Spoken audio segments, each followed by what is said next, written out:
Okay, here we go. We have the two dogs. And it's been a while, August 2012. Since I've done a video, I have the same setup somewhat. The grass is terrible. I shouldn't even be filming this. But I'm gonna have raspberries this year. Hopefully. It's a fairly young plantation of raspberries. This here is a cherry tree. It's doing okay. I wish it was another 3-4 feet taller. Hopefully when I'm finished with the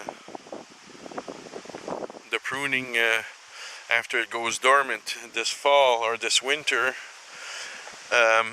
we'll get some results. Here is my tomato section. Now I've got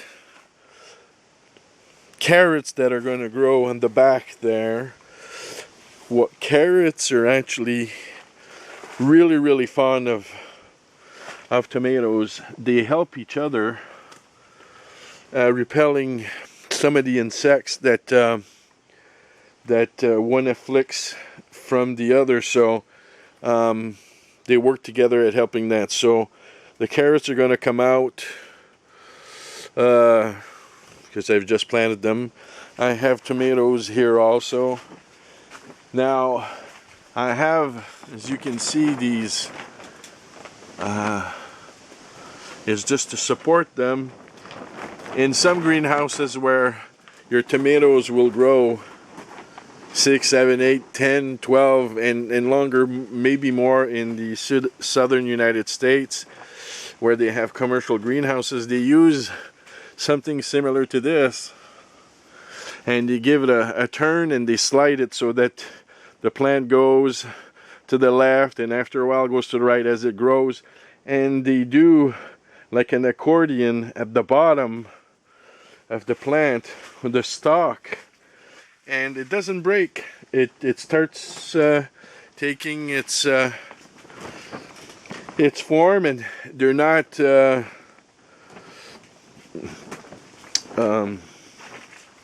well, maybe it's not that they're not I mean, what I'm trying to say is that they don't have to get rid of the tomato plants. They go moving them back and forth and zigzagging the stalk at the bottom until at one point, I guess, they start with a new plant. I don't know how often they do it in greenhouses. I'm very optimistic to reach there. I will. Will I need to zigzag? I don't think so. You know, this is I didn't have a middle section before, but I moved back. My tomatoes tighter against the wall, and then the other ones tighter there, and I have a center part where I've got some strawberries. These are tribute. They're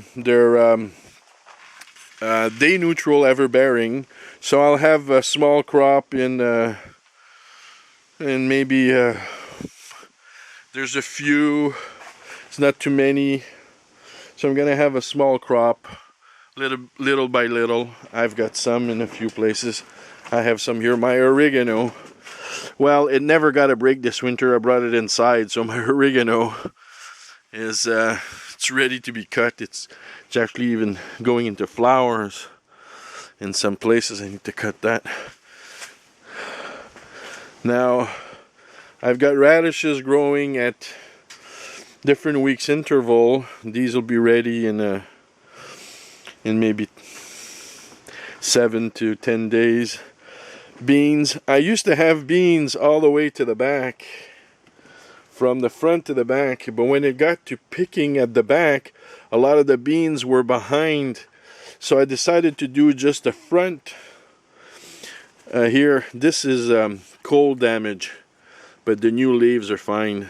This is not a disease. So here too, I have strawberries at the back and not radishes. They're carrots, because carrots are also friends with beans. They help repel each other's enemies, and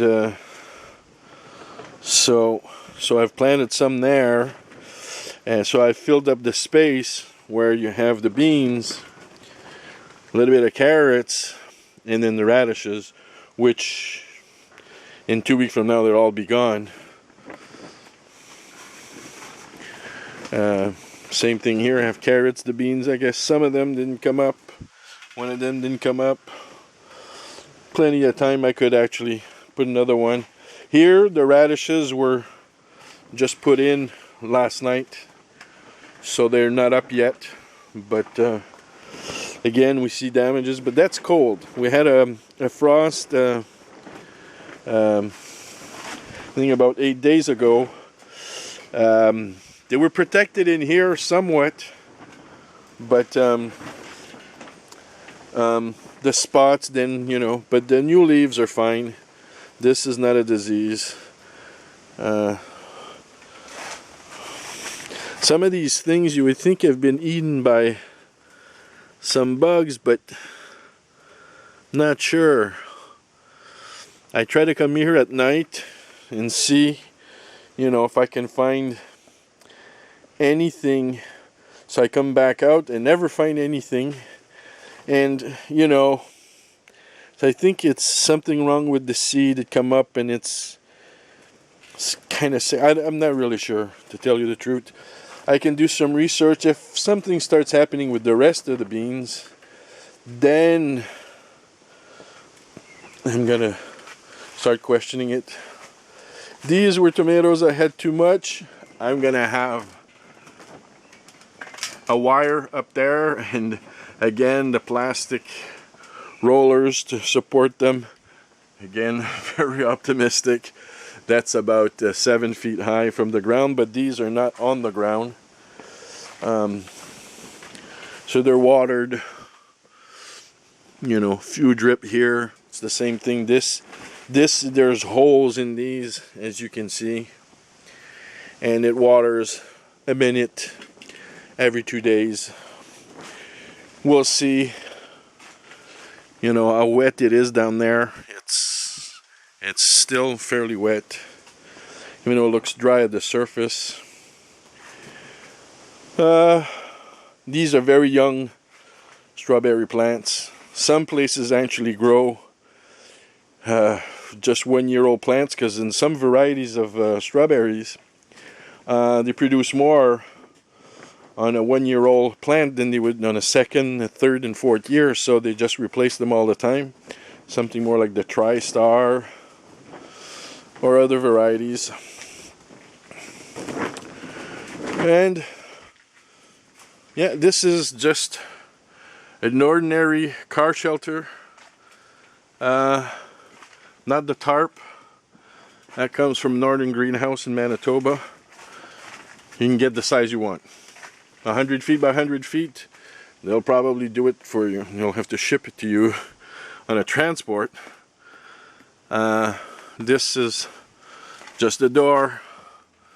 When it's gonna get cold in September, October, because this is Northern Ontario. I mean, you know, summer officially, you know, June 21st. So that was a few days ago. It started maybe a month before, so we can't really do anything in April here when it comes to gardening. But I'm gonna try to do some air layering of my choke cherry tree here. I've bought the equipment, so a lot of choke cherries. They're really loaded this year. Hopefully they, you know, the birds don't get them all. And I'm gonna make some more trees from the ones that seems to be the most productive and most bug resistant. Cause this one here this is infected, and there's probably a larva in here. This one here doesn't have any of this. Is it more resistant? It could be. And why would this one be attacked and not this one? You know, so this would be a better candidate because of the practically no infectious. Why would it be more resistant? I don't know. But to pick a plant to replicate or to clone, this would be ideal. I'll have to start cutting some of the... These are wild raspberries. This is going to create a problem, possibly at one point with my... These are coin raspberries. I'm gonna try to clone. This is a lilac that's finished, so need to get rid of some of this stuff. So I'm gonna clone probably some of these, make myself a little bit, maybe another plant in between there or somewhere else, or give it to friends. So this is the similar setup I had. This Colorado blue spruce, it's been there since 2006.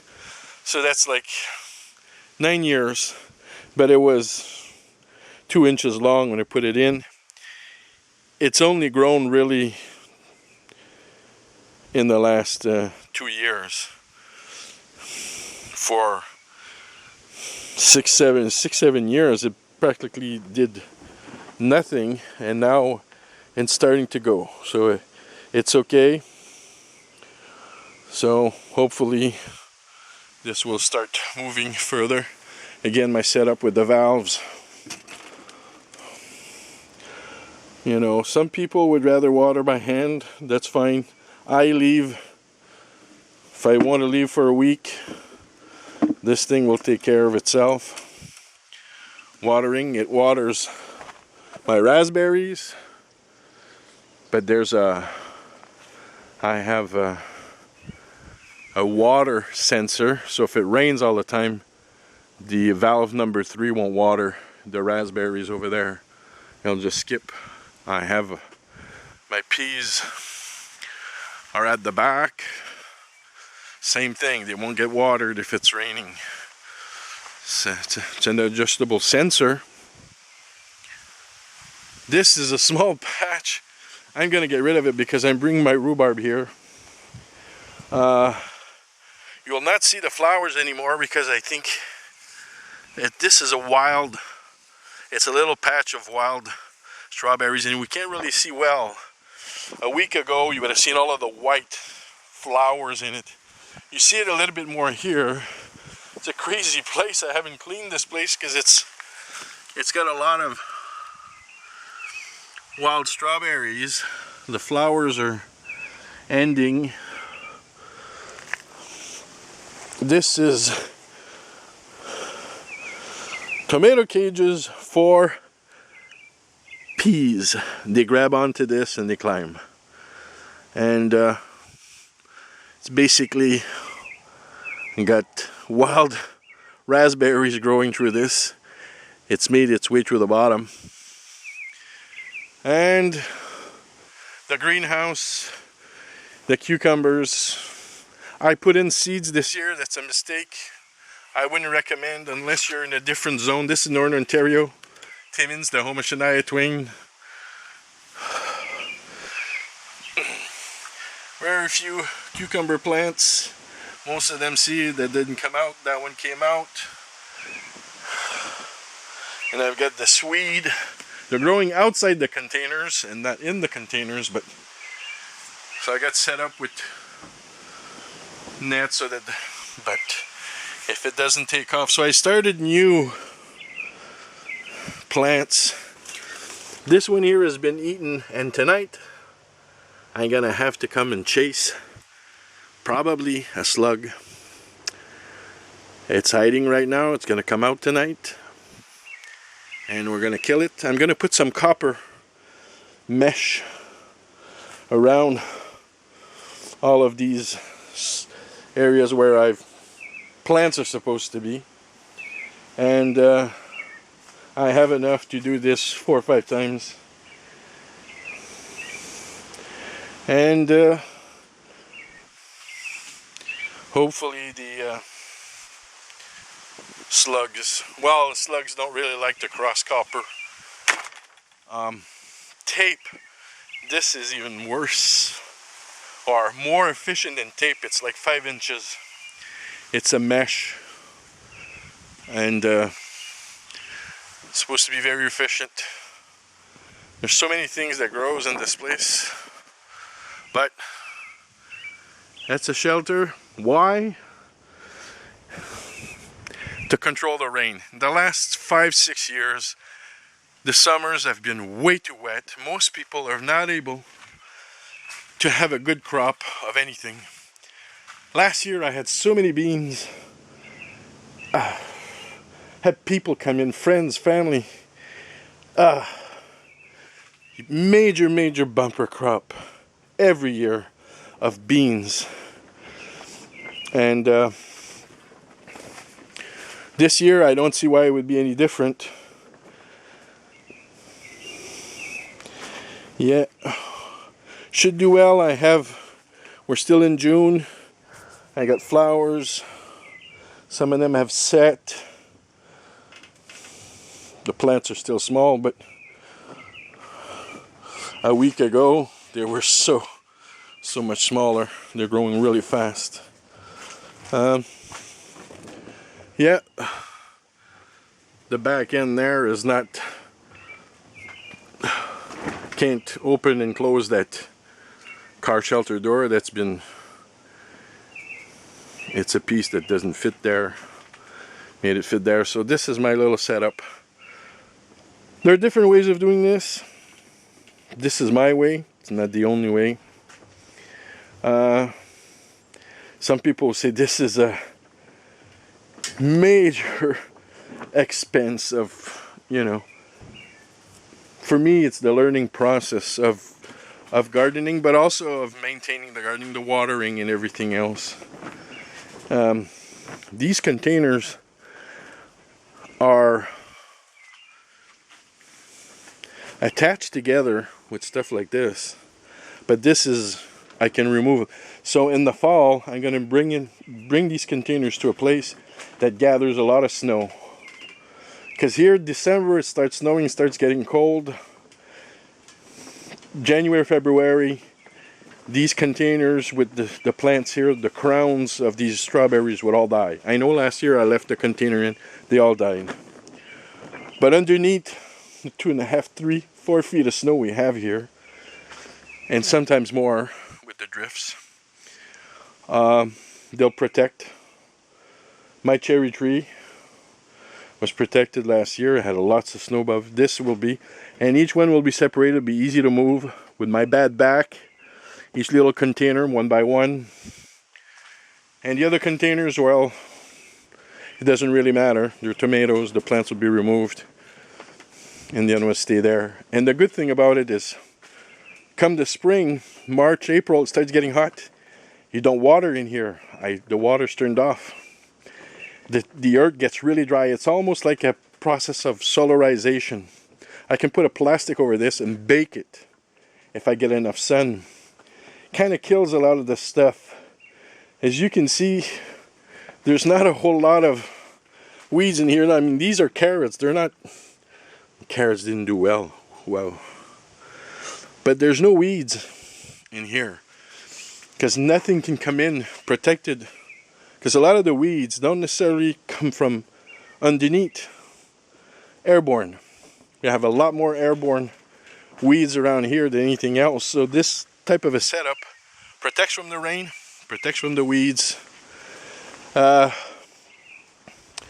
Mounted with cement blocks underneath to protect from the slugs. It's harder for the slugs to climb on this. Mind you, with the grass growing there, they'll climb there, so I'll have to take care of that.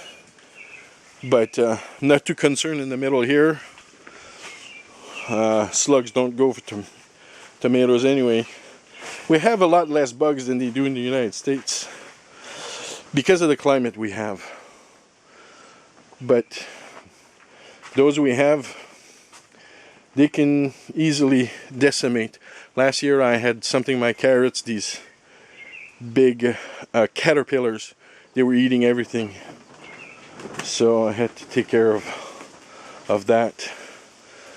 So that's about it for this video. It's a decent day today. Not too warm, not sunny enough, but it's okay. I decided to maybe come back, talk less, and show as we go along, maybe once a week, just to see the progress. Anyway, oh, somebody didn't clean up after the empty bags. I'll have to talk to them. Pass the broom. We have a broom here that could be cleaned. Pick up this stuff. Oh, that's right. I live alone with 2 dogs. I guess that's my job. Okay, well, take care. You can leave messages. I'm not an expert with education background in agriculture. I learn as I can, probably pick up a lot of stuff that's irrelevant or actually untrue. I know people who are much better. Gary Ibsen at Tomato Fest, his knowledge on tomatoes is crazy. Wish I knew 10% of what he knows. He's passionate. I love to go on his site just to see the new seeds he's come up with. But anyway, this setup, we'll see if it's ever needed. I've grown cucumbers at 12 to 14 feet high in the short season we have. But tomatoes, we'll see. This owl made out of plastic from Walmart, that cost almost nothing. You know, the head shakes, you know, and I have very few birds here. Some people say, well, hey, birds are nice. Yeah, I know. This was put there. Maybe at one point I should remove it. I had over there, I had outside strawberries, racks and racks of strawberries. Well, the birds were in there. So I put this and it worked, but they were still, you know, in the branches side of the bush. They would still get to it. So when I moved them in here, well, I moved them on the wall last year in eaves troughs. I don't recommend that if you have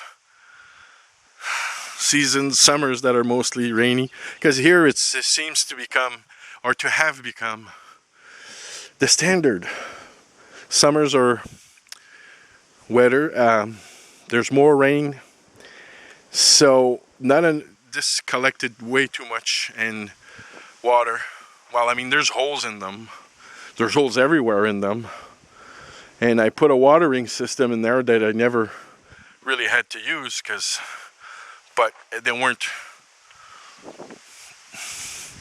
it was still almost like swimming, and they weren't producing well, and the texture, and so it was not a success. So I decided to cancel that. I need to remove this out of the way.